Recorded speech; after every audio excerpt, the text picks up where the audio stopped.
Welcome back to the Mayor's Update. So Mayor, we already talked about how much you love spring. I know having the sun out a little bit is always good for you. So I wanted to take a second. Our spring guides, our spring park guides are going to be arriving in people's mailboxes really soon. And I know you're somebody who grew up in Everett.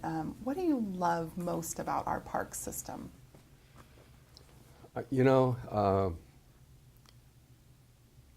my love of parks is really about being outdoors. It's not the assets necessarily, although, you know, my grandson loves to go to Drew Nielsen Park and play on the play equipment. But, you know, what I enjoy most at this point in my life is being able to get out and walk and run in the parks. I think I shared this early on. I mean, I didn't discover the Arboretum until my first year as mayor. I didn't even know it existed, and I was just blown away how beautiful this was. It's a time for, you know, for Vicki and I and our dog Oli to walk and get outside. Now, I do this all year long, but I got to tell you, it's much better in the spring and in the summer. And so that's really what I enjoy most. And when I'm out, I see neighbors and I see friends, and that's when I really feel this incredibly strong sense of community is when I'm in our park system. Do you have any favorite parks or any hidden gems that you think our citizens should check out? Well, I mentioned the Arboretum, and that's out near Legion Park. And as you go into the park, the ball fields are directly ahead, and then the play equipment's to the left. The Arboretum is to the right, and there's parking there, and it's incredible vegetation, unique trees and plants. There's a gazebo there. Weddings and other events occur there all the time. I think that is a very, very special place. Forest Park is probably the signature park for the city of Everett. I remember it as a kid. I mean, down the hill, there was actually, they had a bear there. They had a animal house with all kinds of birds and wild animals. I mean, it was, you know, really quite a different place then. Probably my favorite neighborhood park just in the vicinity of my neighborhood is Grand Avenue Park, and we were able to put several $100,000 in that a few years ago and widen the sidewalk and improve the vegetation. It's a beautiful park with a great view. So I have a lot. Howarth Park is another one that's a favorite. So any park where I can get to, that I can be near the water or see the water and be outdoors, is a special place.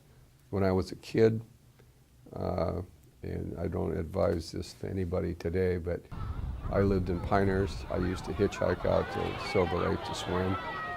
And literally from Pinehurst to Silver Lake, it was all woods. It was just a 2-lane road, and it's a 5-lane Highway 527 today. It's a totally different place. So, you know, I have really fond memories of the parks, and I know how important they are to, you know, the incredible quality of life that we enjoy in Everett. Well, my husband and I moved here last fall, and I know one of the things I'm looking forward to is all the spring and summer activities that we have going on. Do you have any favorite events or? Horticulture, by far. I mean, it has grown to an incredible event. This is out at Legion Park. This is an opportunity for gardeners and crafts, and you know, I can tell you, I normally spend a fair amount of money out there every year, and a lot of that art is either at my house or at our beach house. So I just love it. It's fun. You know, the other one, which is really cultural arts, but there's a parks connection. The music series on the waterfront is incredible, and I love fresh paint. So I think we have really just remarkable free events for people. The big draw to 50,000 people every year is Jetty Island, and we have that in the summer. You know, and I have a very strong belief in that our parks should be free. I must admit that it does bother me that in our state parks we have to pay to go into those parks.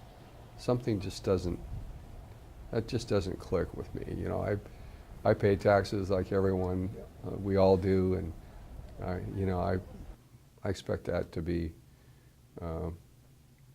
you know, a free opportunity for me as a taxpayer. I'll pay for camping, but you know, if I'm just going into a park. So, you know, this is really important to me that we always maintain that access for people regardless of income level or, you know, where you come from or what you love about our park system, that it's a great and free event.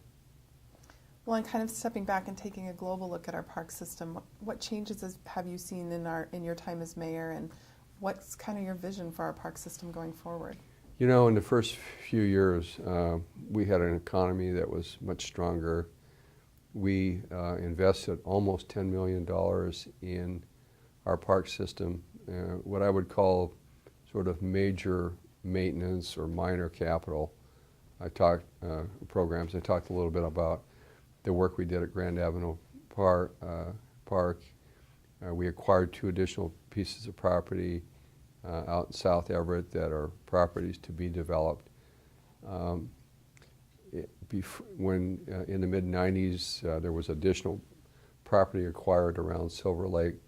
So I think that we have a really good foundation of our park system, not to mention our golf courses, or not to forget our golf courses. But you know, my hope is that we can find a way to develop the properties that we've acquired, to expand our park system, to make sure that the capital investments necessary, like our swim center, that we find a way to build a capital fund that allows us to maintain and grow our park system. I think our park staff does a remarkable job maintaining a very high quality park system, and I'm very proud of that, and I think all of us as citizens should be. I think it's top notch, and so, you know, with the limited budget that we have, we do really remarkable work, but I just think it's so important to a lasting legacy for all of us that we treasure our parks and we invest as necessary. Well, thank you very much. Mm-hmm. And thank you for joining us for this month's Mayor's Update. We hope to see you again in May.